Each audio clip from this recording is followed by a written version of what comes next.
For today's video, magluluto tayo ng ating pakbet recipe.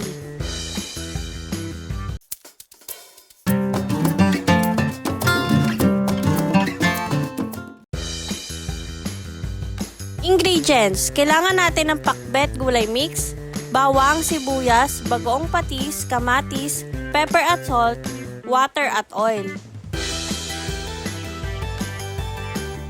Simulan na natin. Ngayon na mainit na ang pan, maglagay tayo dito ng tablespoon na dami ng mantika. Naman ilagay ang sibuyas at bawang na din at sangkotsahin lang ito.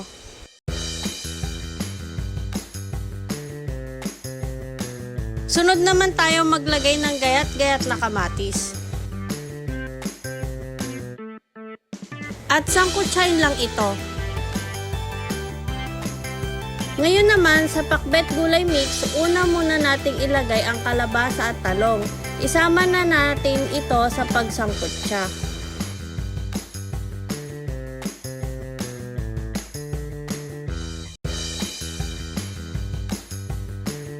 Next naman is maglagay tayo ng pinch of pepper. At now, maglabas na din tayo ng water para mas maluto ang kalabasa at talong. Takpan lang natin ito para mas mabilis maluto.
At ngayon, ilagay na natin ang natira pang pakbet gulay mix na sitaw, okra at hagod.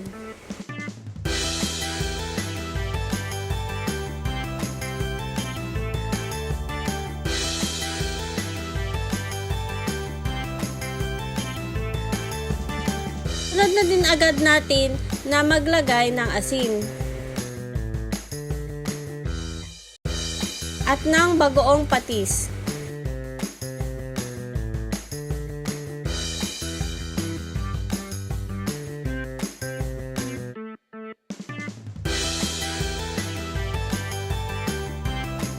Natakpan lang ito.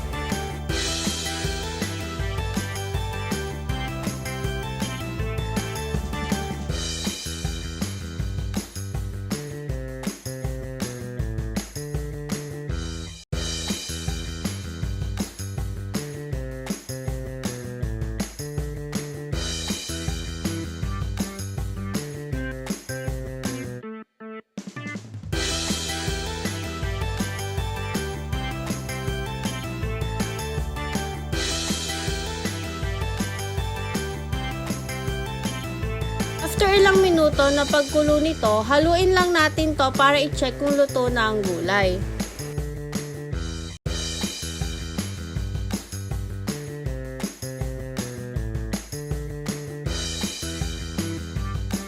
Lang natin na kumulo lang ito hanggang sa maluto ang gulay.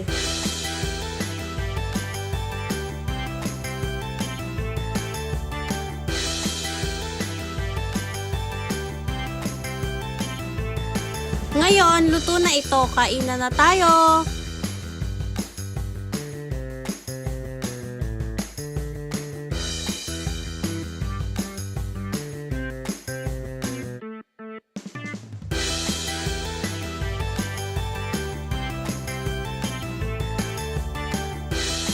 For more budget videos, like, share, and hit the notification bell button.